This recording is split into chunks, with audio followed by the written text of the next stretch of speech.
3절 말씀을 통해서 이 은혜를 주신 것은 이라고 하는 제목으로 하나님 말씀 증거하겠습니다. 에베소 강의 17번째 시간입니다. 오늘 1절에 사도 바울이 내가 감옥에 갇혀 있다라는 표현이 있는데, 이 표현이 없다면 이 에베소서 말씀을 통해서 사도 바울이 옥에 갇혀서 편지를 보냈다 하는 것을 우리가 아마 전혀 알 수 없을 것입니다. 왜냐하면 이 문체 전체를 보면 옥에 갇혀 있는 사람이 쓴, 어떻게 보면 좀 나를 구해주세요, 내가 좀 힘들어요, 이런 식의 문체가 아니라 감사가 넘치고 감격이 넘치고, 도리어 옥 밖에 있는 사람을 향해서 낙심하지 말라, 이렇게 13절에 보면 권면하는 것처럼 그런 전혀 다른 어떤 모습들을 우리가 이 성경을 통해서 보게 됩니다.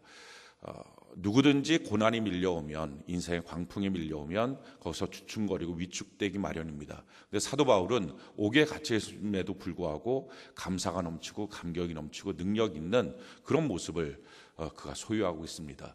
그가 어떻게 이와 같은 일들을 그 마음속에 담대함을 갖고 있었을까? 왜 그런 자신감과 감격과 또 감사가 넘쳤을까?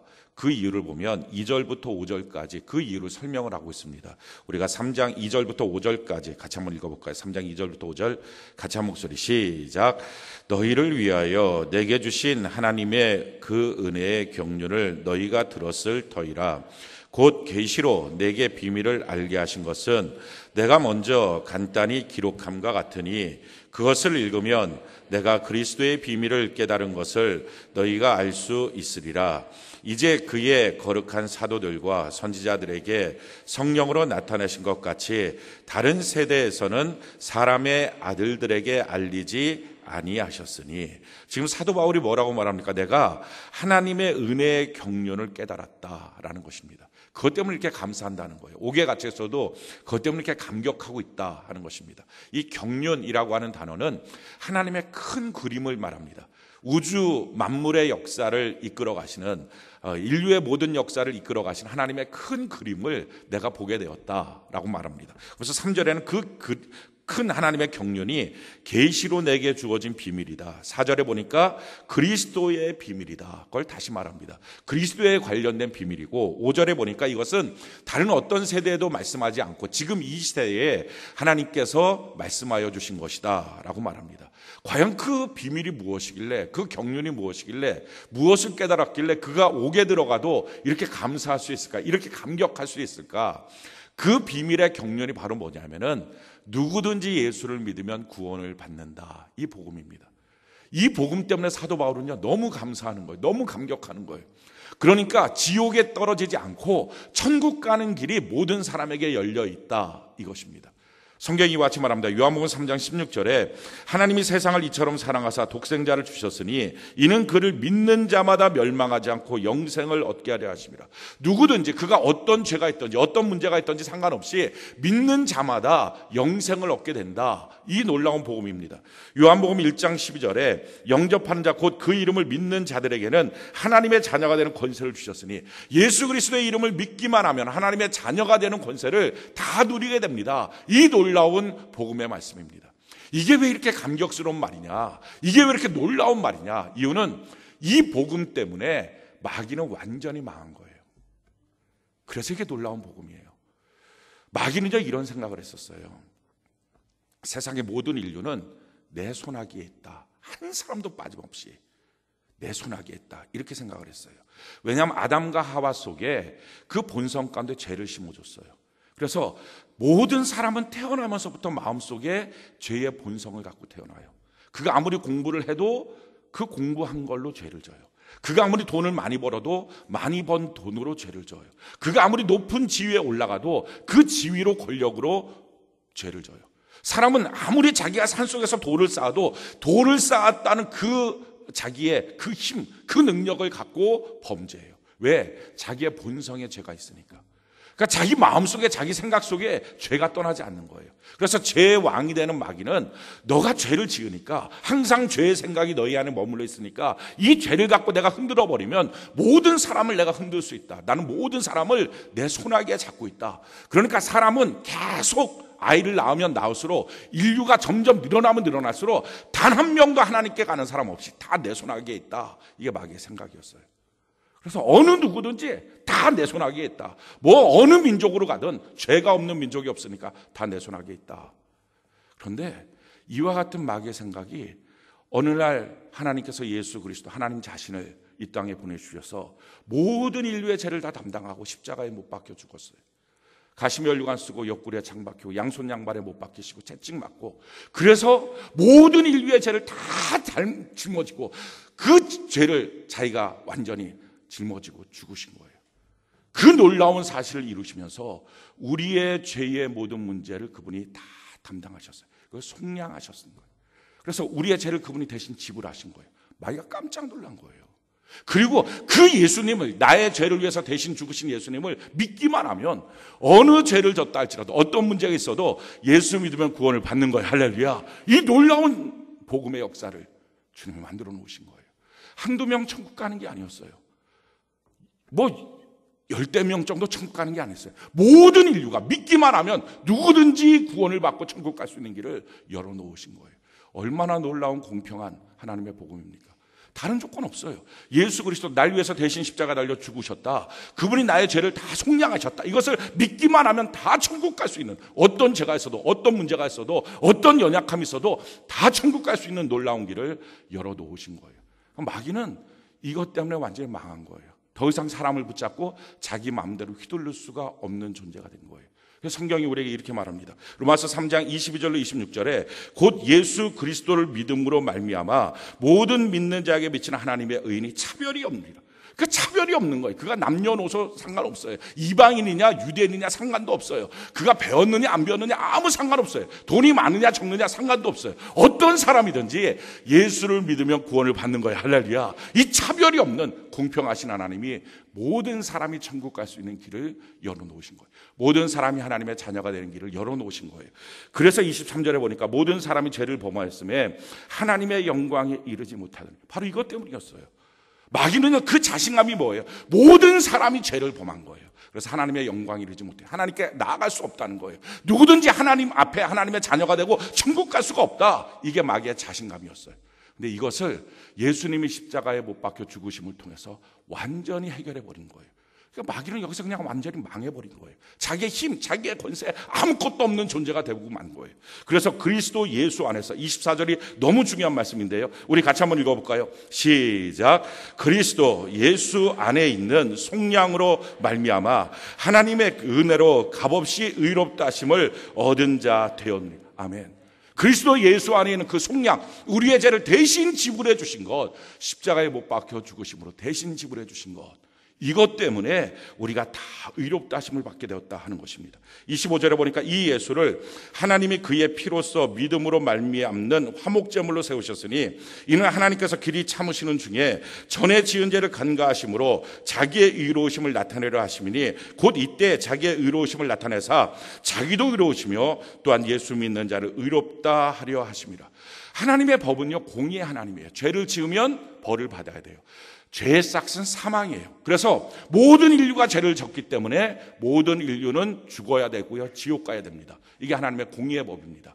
그래서 하나님은 어떤 누구도 자기의 인정상 그 사람 좀 건져내고 싶다 해도 할 수가 없어요. 왜? 이것이 하나님의 공의니까. 근데 이것이 모든 인류가 다 지옥 가야 되는데, 모든 인류가 지옥 가는 대신에 하나님 자신이 모든 인류의 죄를 짊어지고 십자가 달려 못 박혀 죽으신 거예요. 사람이 어떤 큰 죄를 졌다 할지라도 하나님의 생명만큼 되겠냐고요.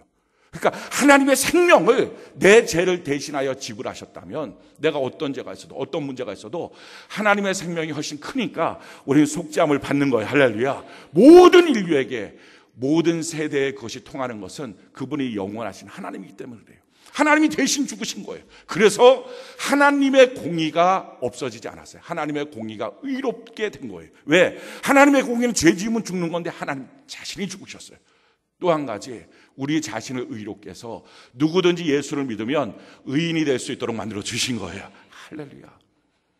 이게 놀라운 복음이에요. 사도 바울이 이 복음을 들은 거예요. 이 복음을 깨달은 거예요. 야, 이게 놀라운 복음이구나. 그걸 깨닫고 났어요. 그 다음부터 그의 눈이 열렸어요. 차별이 없으니까. 유대인이나 이방이나 상관없다. 누구든지 이 복음을 듣고 믿기만 하면 구원을 받는구나.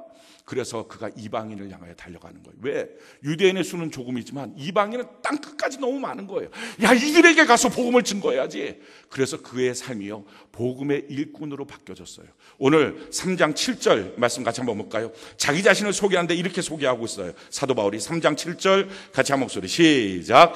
이 복음을 위하여 그의 능력이 역사하시는 대로 내게 주신 하나님의 은혜의 선물을 따라 내가 일꾼이 되었노라. 내가 복음의 일꾼으로 이제 이방인들을 향해서 내가 달려갑니다.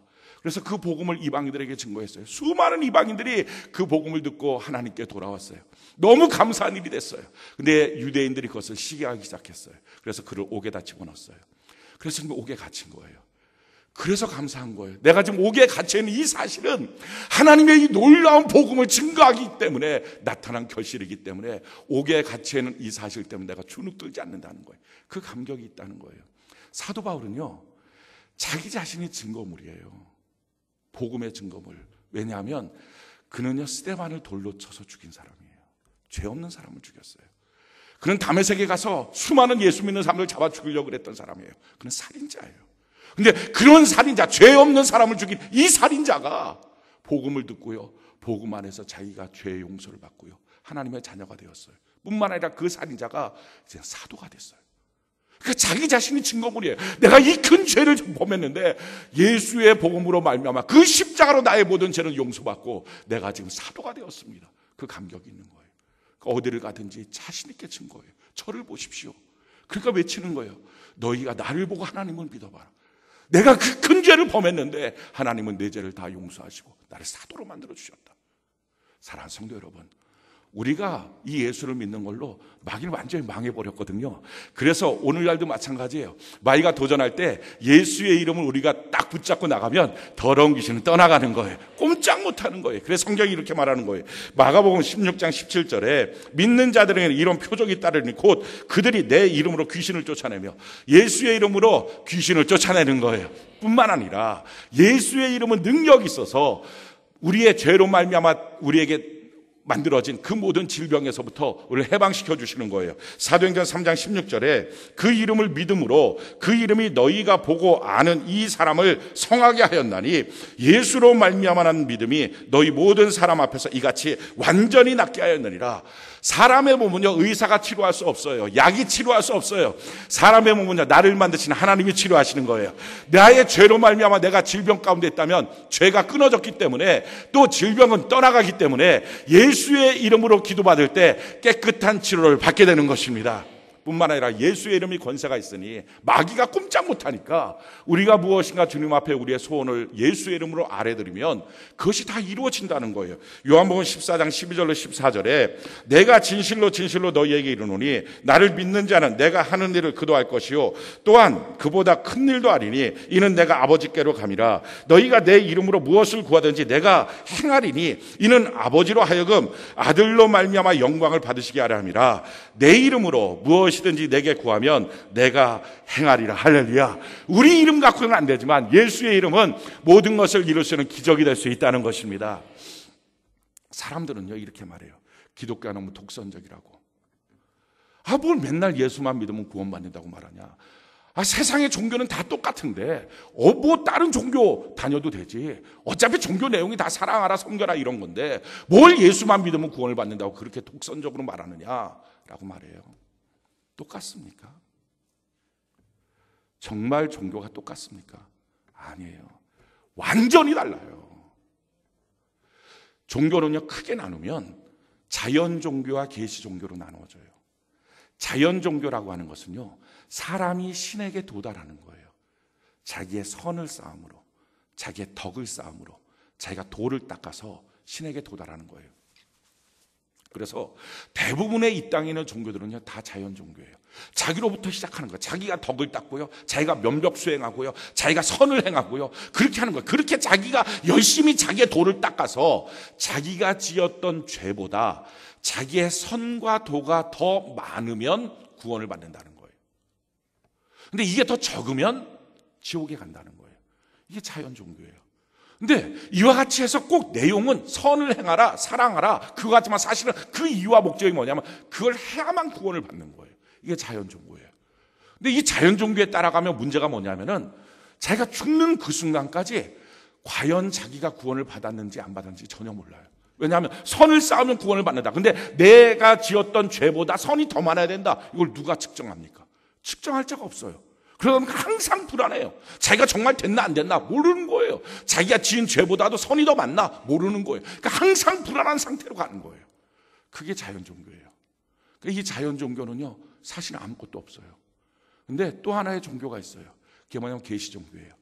신이, 하나님이 구원의 방법을 갖고 우리 인간에게 찾아온 거예요.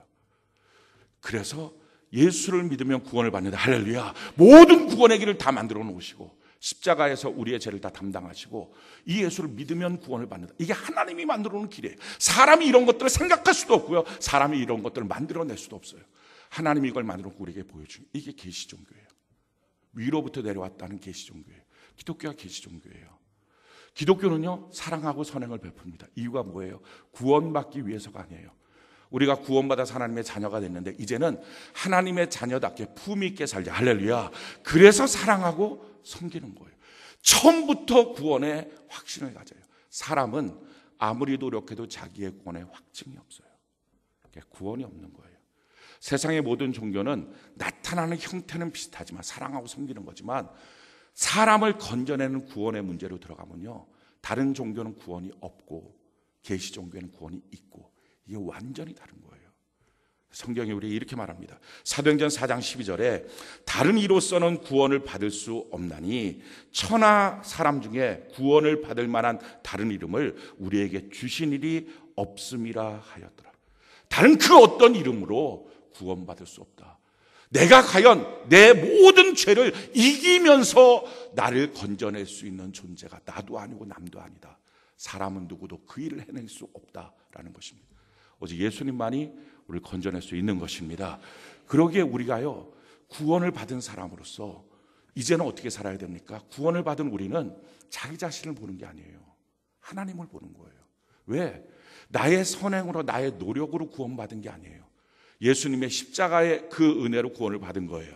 그렇기 때문에 우리가 신앙생활 할 때 자기를 보는 게 아니라 나를 구원하신 하나님을 보는 거예요. 할렐루야.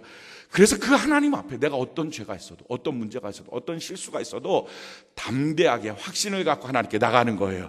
주님, 내가 노력해서 얻은 구원이 아닙니다. 내가 힘써서 얻은 구원이 아닙니다. 내가 선을 베풀며 얻은 구원이 아닙니다. 그래서 내가 설사 실수하고 죄를 짓고 넘어졌다 할지라도 그 구원은 상실되지 않습니다. 나는 나를 보는 게 아니라 나를 구원하시는 하나님을 바라봅니다. 그렇게 하나님을 바라보는 거예요. 그래서 예수 믿는 사람은요, 담대함과 확신을 갖고 어느 때 어떤 상황이든지 하나님께 나아갈 수 있어요. 성경이 우리에게 이렇게 말합니다. 3장 12절 우리 같이 한번 볼까요? 에베소 3장 12절 같이 한 목소리 시작. 우리가 그 안에서 그를 믿음으로 말미암아 담대함과 확신을 가지고 하나님께 나아감을 얻느니라. 아멘. 그러기에 사랑하는 성도 여러분, 마귀가 오늘날 여러분들을 향해서 또다시 정죄할 수 있어요. 야, 너가 예수 믿는 사람이 그런 죄를 범하고 너가 예수 믿는 사람이 그렇게 게을러서 뭘 하겠냐? 너가 뭔가 이룰 수 있을 거 아니야? 아무것도 없어. 하나님도 기뻐하지 않아. 아니에요. 처음부터 우리 자신을 바라보고 나의 노력으로 나의 선행으로 구원받은 게 아니에요. 자연 종교가 아니라고요. 그 노력으로 얻은 구원이라면 어떻게 확증하고 어떻게 구원을 얻습니까? 한 명도 구원을 얻을 수가 없어요. 실질적으로 자기 자신을 한번 들여다보라고요. 내가 선한 걸 결심하고 하는 시간과 내 마음속에 나도 모르게 문득문득 본능적으로 떠오르는 죄와 죄에 대한 행위 놓고 봤을 때 선이 이깁니까? 아니에요. 다 죄가 이겨요. 그럼 내 평생 살아가면 내가 어느 날 선이 내가 지었던 모든 죄를 다 이기고 선을 남길 수 있느냐? 없어요. 그러니까 마귀가 이걸 아니까요. 마귀가 너는 죄인이야. 너는 그런 실수했지. 너 과거에 이런 짓 했지. 라고 하는 한마디에 사람은 주눅드는 거예요. 꼼짝 못하고 거기에 묶여 사는 거예요. 그러기에 사람은 누구도 자기를 구원시킬 수 없어요. 그런데요, 우리 하나님이 구원을 갖고 우리에게 오신 거예요. 하나님 대신, 나 대신 다 하나님이 짊어지고 죽으시고 너의 죄는 다 용서받았다. 그것을 믿느냐? 주여 내가 믿습니다 하는 순간에 우리가 구원을 받도록 하나님이 만들어 주신 거예요. 그러기에 그 구원을 얻은 우리는 앞으로 평생을 살아가는 동안에도 내 자신을 보는 게 아니에요. 사랑하는 성도 여러분, 어느 때에도 자기 자신 보지 마십시오. 자기의 연약함, 부족함, 죄성, 죄지었던 자기의 기억들, 이런 거 보지 마십시오.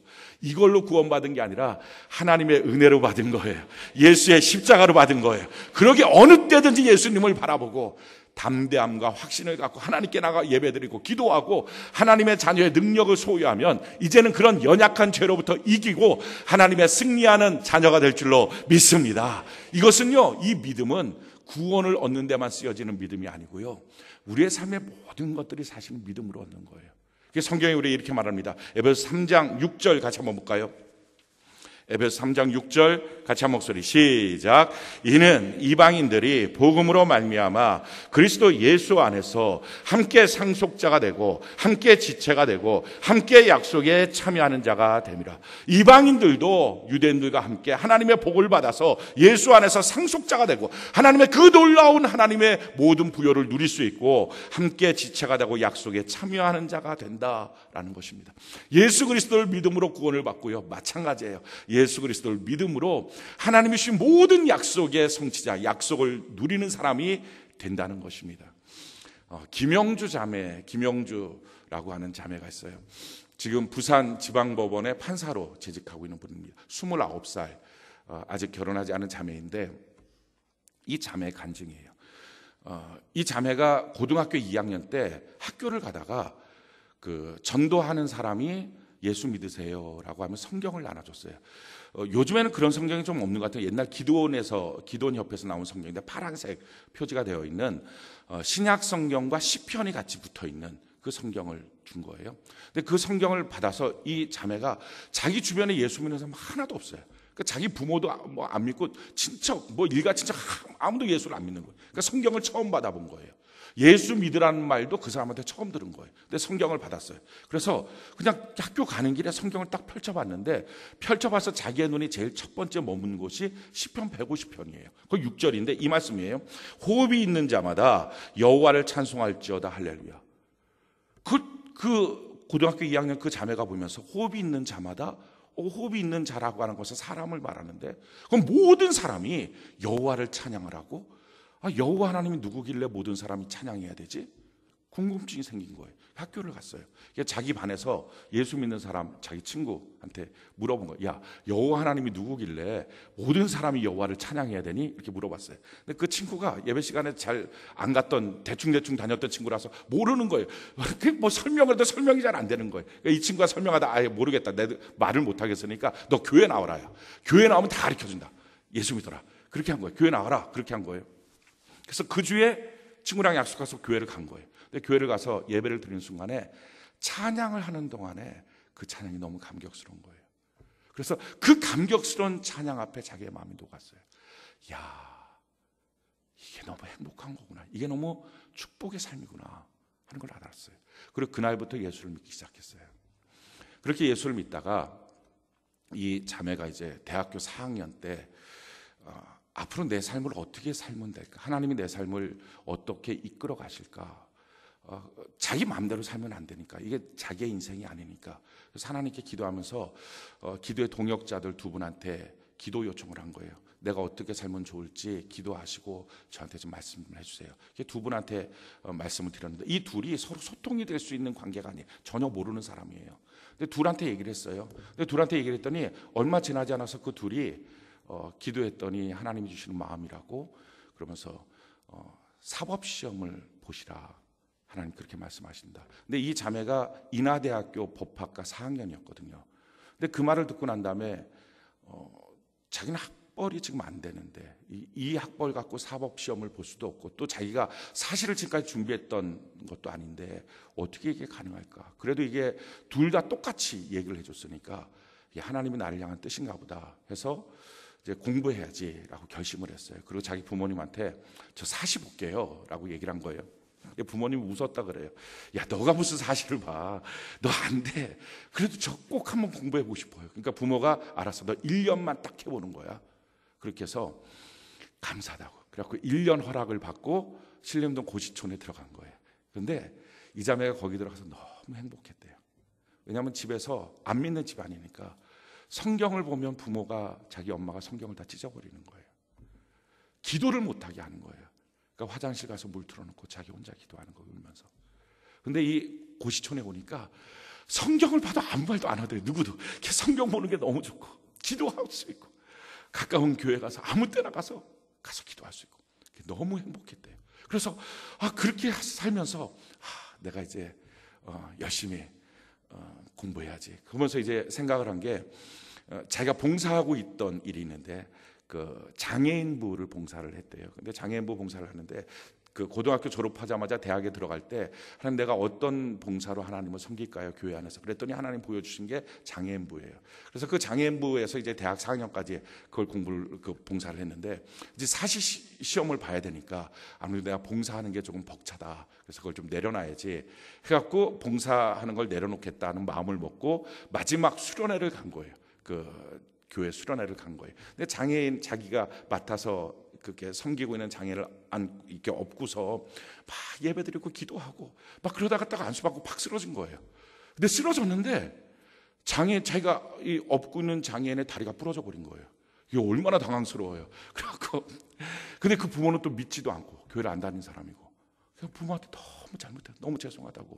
근데 그 부모가 의외로 아니라고 지금 몇 년째 그 아이를 갖다가 잘 섬겨오고 케어한 걸 아니까 자매는 걱정하지 말라고 괜찮다고 도리어 자기를 격려하고 위로를 했다는 거예요. 그걸 보면서 이거 내가 이 장애 무서를 내려놓으면 안 되는 거구나 하는 생각을 갖고 이제 계속 섬기기로 한 거예요. 그런데 하나님이 주시는 은혜가 베풀어지니까 그 자매가 사시 공부를 안 하다가 사시 공부를 시작하고 난 다음에 처음에 사시 1차를 합격을 한 거예요. 그리고 이제 2차 준비를 공부를 하고 있는데 그냥 한 번에 그게 합격이 된 거예요. 근데 2차 준비를 하는데 2차 시험 준비를 하고 있는데 모의고사를 자기가 계속 보는데 성적이 형편없이 나오더라고요. 안 된다는 거죠. 그러니까 준비가 안 됐으니까 여기까지인가 보다. 이거 안 되나 보다. 그러고서 이제 슬럼프에 빠진 거예요. 며칠째 공부도 안 하고 그냥 가만히 하나님 이거 내 실력이 이게 안 되네요. 여기까지인가 봐요. 라고 그냥 성경 읽고 기도를 하는데 문득 주의 음성이 들리더래요. 너가 기도했던 건 내가 안 들어준 적 있니? 그 음성을 들은 거예요. 맞아요, 주님. 그리고 다시 힘을 얻었어요. 공부했어요. 그리고 한 번에 2차까지 통과하고 3차 면접까지 통과를 했어요. 그리고 나서 사법연수원에 들어간 거예요. 근데 연수원에 들어갔는데 하나님 앞에 결심했던 게 뭐냐면은 이 장애인부서 안 내려놓겠다고 결심을 한 거잖아요. 근데 연수원에 들어갔더니 산 넘어 산이라는 거죠. 거기는 다 기라성 같은 사람들만 있더래요. 막 서울대 대부분 다 그냥 뭐 자기 실력 갖고는 택도 안 되고, 그러니까 거기서 판사 제일 높은 성적 받은 사람이 판사 되고 그 다음에 검사 되고 나머지는 다 변호사인데, 그러니까 자기 실력 갖고는 되지도 않는다는 거예요. 그런데 졸업도 못할 것 같다라는 거예요. 자기 낙제 받았고 이거 되지도 않을 것 같다는 거예요. 그런데 주일날마다 가서 하루 종일 아침부터 밤늦게까지 그거 장애인부서 또 예배드리고, 그러니까 일산에서부터 인천이었으니까 주한장로교회까지 그걸 계속 매주 갔다 오는 거예요. 그러니까 그걸 하다 보니까 사법연수원의 사람들이 소문이 다 난 거예요. 본의 아니게 다 알게 된 거예요. 야, 저 사람 이상한 사람, 학벌도 안 좋은 게 와갖고서 주일날마다 가고 하루 종일 가고서 예배드리고 봉사하고 있는데, 야, 어떻게 하려고 저러냐 저 인생.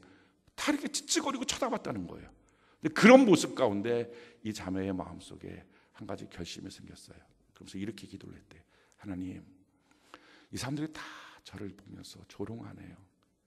저를 보면서 멸시하네요. 예배드리고 봉사하는 일을 향해서 찌찌찌거리고 있네요. 그래서 주님, 저 하나님의 증인 되고 싶어요. 하나님의 증인 되고 싶어요. 그 기도를 했대요. 그러고 나서 정말 뜻밖의 하나님의 은혜가 부어져서 거의 최상위 그룹이 돼서 판사로 임용돼서 부산지법에 가 있는 거예요. 그래서 그 자매가 하는 말이 마지막에 이거예요. 고등학교 2학년 때 자기도 모르는 누군가를 통해서 전해줬던 예수에 대한 믿음이 내 인생을 다 바꿨습니다. 예수의 믿음으로 말미암아 얻어진 이 축복의 삶, 저는 참 감사합니다. 이게 마지막 줄이에요. 예수의 믿음은요, 우리에게 구원을 줄 뿐만 아니라 우리의 삶에 모든 것들을 주시는 능력이 있어요. 할렐루야. 그러기에 우리의 삶도 마찬가지예요. 우리가 예수의 이름으로 구원을 받고 그 예수의 이름으로 하나님의 말씀을 믿으며 능력을 얻습니다. 성경이 우리에게 이렇게 말합니다. 히브리서 4장 2절에 그들과 같이 우리도 복음 전함을 받은 자이나 들은 바 그 말씀이 그들에게 유익하지 못한 것은 듣는 자가 믿음과 결부시키지 아니함이라. 성경에 얼마나 많은 하나님의 약속이 있습니까? 그런데 그 약속이 우리에게 성취되지 못하는 이유는 내가 그 하나님의 말씀을 믿는 믿음이 없었다는 것입니다.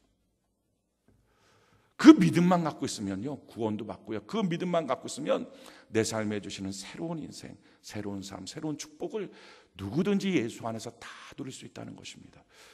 우리에게 왜 이런 은혜를 주셨을까요? 그렇잖아요. 우리가 다른 사람보다 선한 것도 아니고, 우리가 다른 사람보다 더 열심히 살았던 것도 아니고, 우리가 다른 사람보다 탁월한 어떤 인생도 아닌데 무슨 은혜길래 하나님이 우리에게 이런 은혜를 주셔서 예수를 믿는 믿음을 주시고 예배를 드리게 만드시고 하나님의 말씀을 보고 듣고 믿을 수 있는 믿음을 주셨을까? 아마 사도 바울도 이것이 궁금했던 것 같아요. 다메섹 도상에서 하나님이 왜 나를 찾아오셨을까? 내가 살인자인데 어떻게 수많은 사람들이 있는데 나보다 훨씬 더 괜찮은 사람이 많은데 어떻게 하나님이 나를 만나러 찾아오셨을까? 그걸 깨달았어요. 왜 우리가 이렇게 지금 예수를 믿게 되었을까? 왜 우리가 구원을 받게 되었을까? 그 내용을 8절부터 11절까지 말씀하고 있어요. 우리 같이 한번 한 목소리 읽어봅시다. 시작. 모든 성도 중에 지극히 작은 자보다 더 작은 나에게 이 은혜를 주신 것은 측량할 수 없는 그리스도의 풍성함을 이방인에게 전하게 하시고 영원부터 만물을 창조하신 하나님 속에 감추어졌던 비밀의 경륜이 어떠한 것을 드러내게 하려 하심이라. 이는 이제 교회로 말미암아 하늘에 있는 통치자들과 권세들에게 하나님의 각종 지혜를 알게 하려 하심이니 곧 영원부터 우리 주 그리스도 예수 안에서 예정하신 뜻대로 하신 것이라. 아멘. 뭐라고 말합니까? 이 놀라운 은혜를 이 지극히 적은 자에게 주신 이유는 그 놀라운 은혜를 이방인에게 증거하도록 하기 위해서, 다른 말로 말하면 전도하도록 하기 위해서 우리에게 주신 것이다 라는 것입니다. 전도하는 일을 위해서 우리를 구원하여 주신 거예요.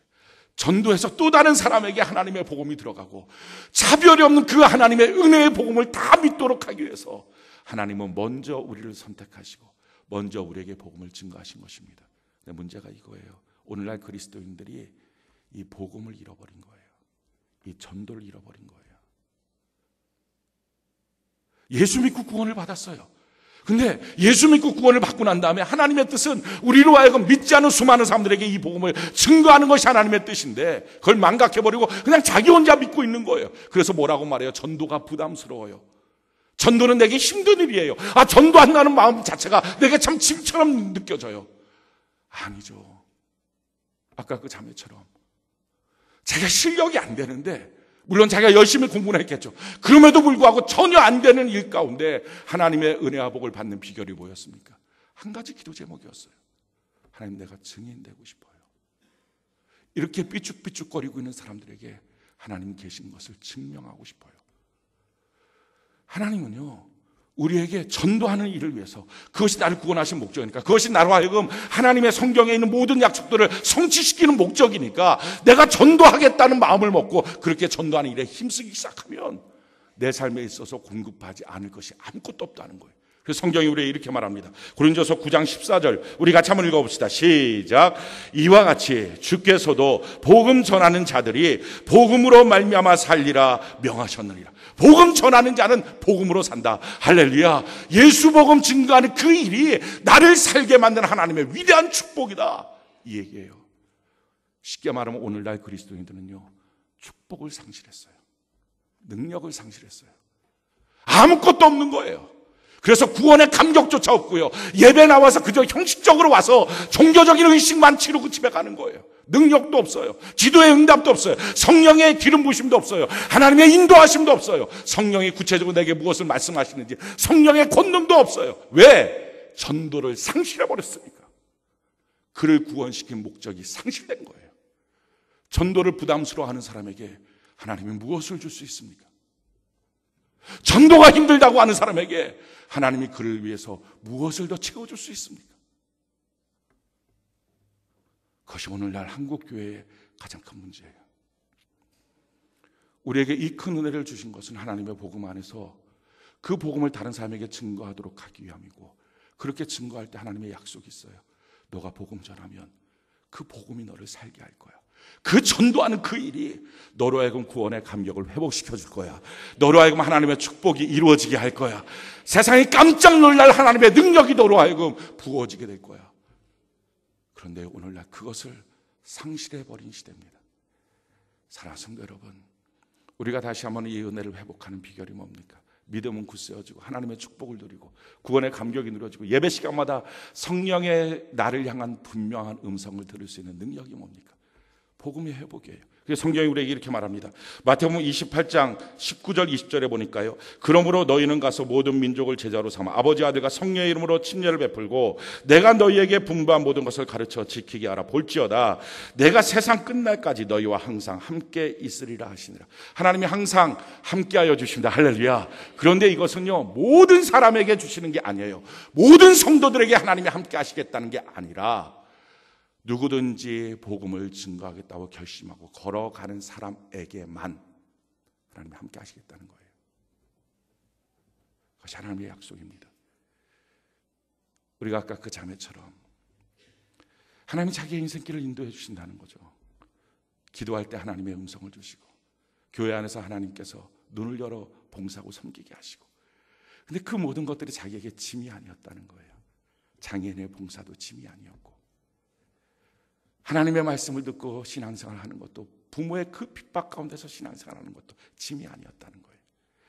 준비 안 된 자기를 향하여 사실을 보게 하신 것도 얼마나 놀라운 하나님의 영광을 드러내기 위함인지, 제가 장애인 무소에 섬기면서 하루 종일 주 앞에 주일날 봉사할 수밖에 없는 그 사실이 주변에는 많은 사람들이 의아하게 만드는 일이었는데, 그것이 얼마나 놀라운 복음의 역사고 자기에게 축복의 기회가 됐는지, 오늘날 그리스도인들이 이걸 잃어버렸어요.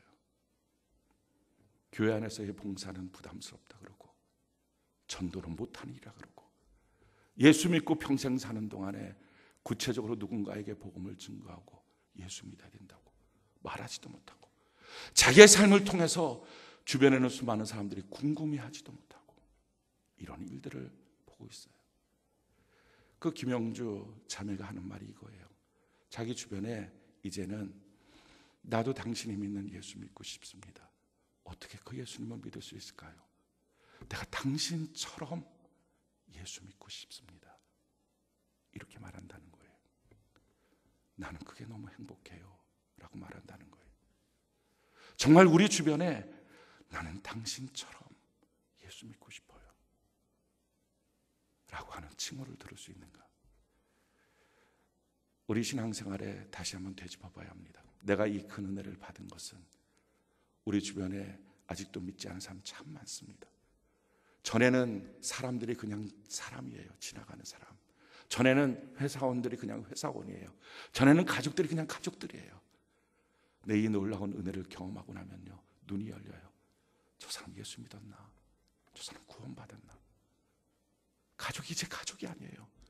친구가 친구가 아니고요, 주변에서 만나는 사람이 그냥 만나는 사람이 아니고, 직장 동료가 동료가 아니에요. 저 사람 구원받았나? 이렇게 보여지기 시작해요. 그 순간부터 내가 저들에게 예수의 증인되어야 되겠습니다 고백하는 순간부터 하나님은 우리의 인생에 참으로 놀라운 하나님의 축복과 은혜를 부어주십니다. 그러기에 전도는 축복이고요, 우리가 구원받은 것은 전도하기 위함입니다. 이 사명을 다 감당하는 저와 여러분들 되는 은혜가 있기를 바랍니다. 이 가장 놀라운 축복, 하나님이 나와 동행하시는 이 놀라운 축복, 복음으로 사는 이 축복을 만약에 잃어버렸다면, 그래서 너무나 습관처럼 전도의 부담감만 느끼고 있다면 다시 회복되십시오. 하나님이 함께 하시는 증거를 보여줄 수 있는 능력의 삶을, 그리고 복음으로 사는 그 능력의 삶을 회복하는 은혜가 있기를 예수님 이름으로 축원합니다. 성경이 우리에게 이렇게 말합니다. 디모데후서 4장 2절 우리 같이 한번 한 목소리 읽어봅시다. 시작. 너는 말씀을 전파하라. 때를 얻든지 못 얻든지 항상 힘쓰라. 범사의 오래 참음과 가르침으로 경책하며 경계하며 권하라. 우리 주변에요, 믿지 않는 사람들 많이 있을 수 있습니다. 어떤 사람은 저 사람 너무 강팍해요. 저 사람 너무 힘들어요. 저 사람은 안 될 것 같아요. 우리 스스로 재단하는 경우들이 너무 많아요. 성경 말하면 때를 얻든지 못 얻든지 내 주변에 있는 사람들에게 내가 예수 증거하겠습니다. 하나님, 내가 예수의 증인으로 살겠습니다. 내가 제대로 신앙생활하고요, 제대로 예배드리고, 아니 주의 앞에서 봉사하면서 주일 성수 하루 종일 온전하게만 해도 증인될 수 있는 능력이 나타나잖아요. 예배드림이 부담입니까? 전도가 부담입니까? 봉사가 부담입니까? 오전 예배, 오후 예배 드리는 것이 부담입니까? 그러니까 주변 사람 누구도 너가 믿는 예수 믿고 싶다는 말이 없는 거예요. 왜? 예수님은 그와 함께하지 않으니까. 사랑하는 성도 여러분, 오늘날 이 시대가 다시 회복돼야 될 것, 교회의 영광이 회복되고 성도의 능력이 회복되는 삶. 여러분들이 지금 어떤 상황이 있든지 상관없습니다. 뭐 의심이 들던 흔들리던 넘어지던 다 상관없어요. 여러분들이 구원받은 사람이 분명하다면 전도에 대한 열망을 일어나는 순간부터 여러분들 새로운 지평이 열리고 새로운 삶, 새로운 은혜와 축복과 하나님이 동행하는 삶을 누리게 될 것입니다. 이 은혜가 넘치기를 예수님 이름으로 축원합니다.